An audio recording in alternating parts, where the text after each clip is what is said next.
You're watching Exit 1055 with your host, Richard Rose.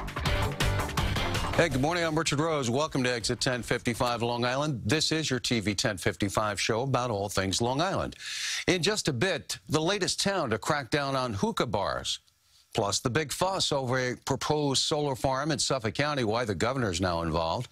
And three extremely talented young high school teens and the big prize they're taking home from a national science contest.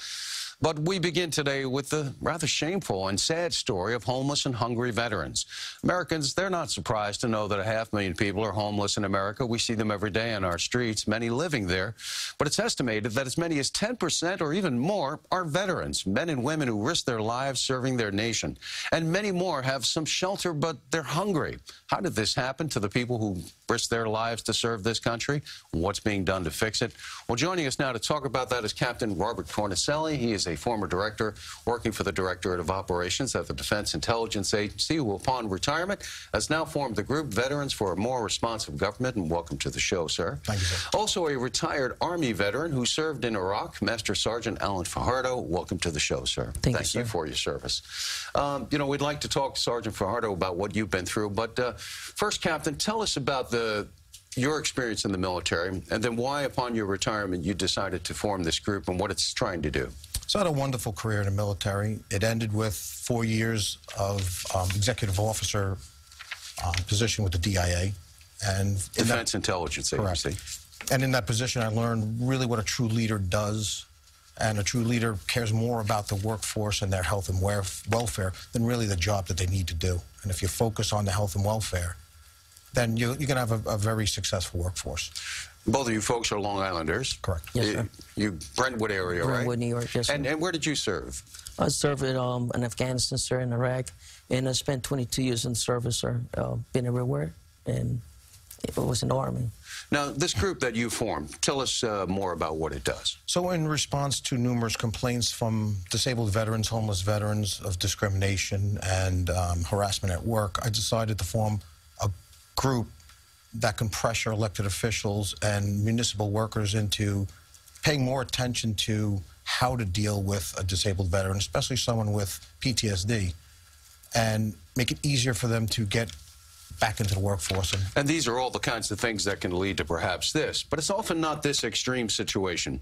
It's often that people wind up either not having enough food, not being able to live on whatever income or benefits they have, or even living in shelters. Talk about what the many dimensions of homelessness that are even affecting our veterans. So a lot of the causes are a livable wage coming out of the service, transferable skills that can get you that livable wage.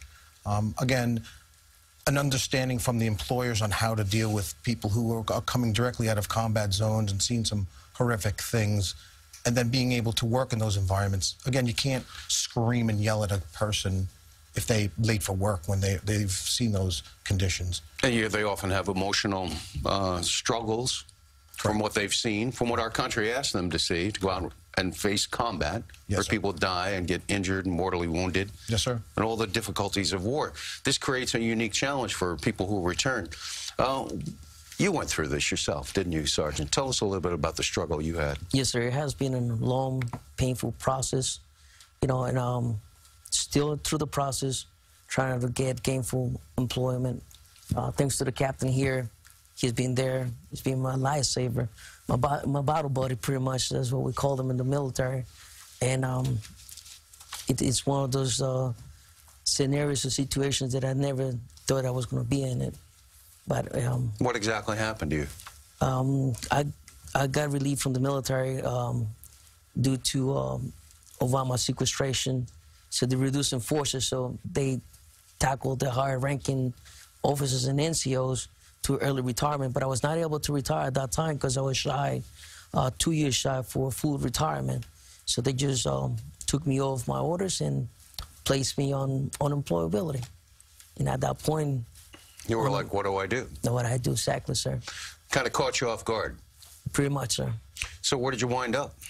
Wind up not having a job, losing everything, and pretty much almost in the street. But the captain here was able to research a couple places that I was able to go and receive shelter and stay home. And was it just you, or? A lot of other veterans, sir, that out there for the captain, which was me at the moment.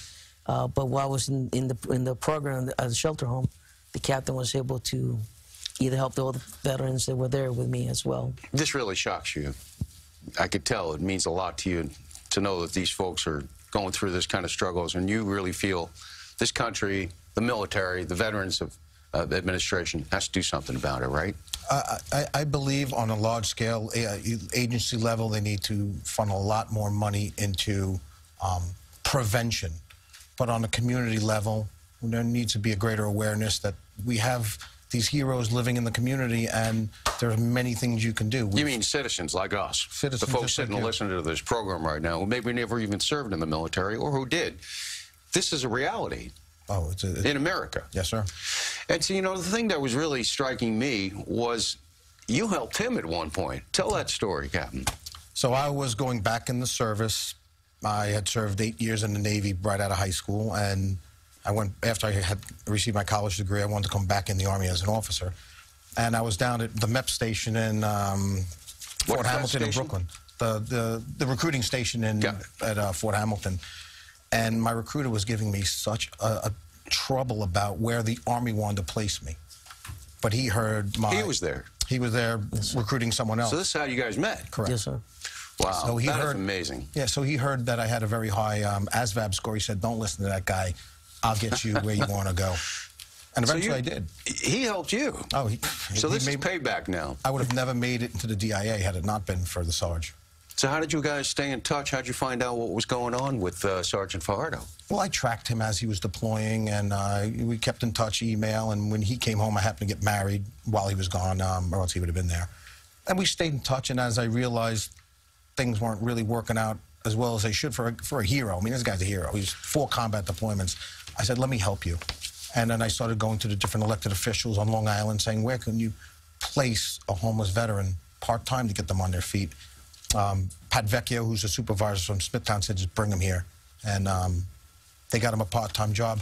But at that point, that's where I wasn't able to get into that municipality to teach them how to deal with guys who are coming right off deployments, combat deployments. What difference has this made in your life, Sergeant? So it give me hopes, number one, and give me something to see forward, a light at the end of the tunnel, pretty much. I didn't have nothing before. So now, at least I have something to look forward, and hoping that eventually I end up where I needed to be, sir. Well, I believe you will be. And, you know, we have some photos here showing what your group does. You go out and help feed, you have food drives, holiday food drives. Here, what are we looking at right there? So we raised about $1,500, and Uncle Giuseppe's helped us deliver some food to the homeless shelter, and we served them for Christmas, for Thanksgiving, for Hanukkah. Here we're delivering turkeys to the World War II veterans who aren't able to go out and get meals for themselves. World War II veterans, wow. Yeah, we identified all the World War II veterans in our town. And you got another one upcoming, right? Well, tell us when that's So going on to the be. 15th of December, Cafe Ragazzi in Lake Grove will be preparing dinner for 50, and we'll be serving it to the homeless veterans at the Beacon House at the Northport VA. So the name of your group again, and how can we help?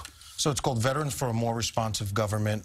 We're in the infancy stages, but again, it's just the awareness that we need people to know we're coming, knocking on your door. If you're a municipality, we want to help get veterans in, and we want to help educate you on how to deal with them to help them grow and flourish.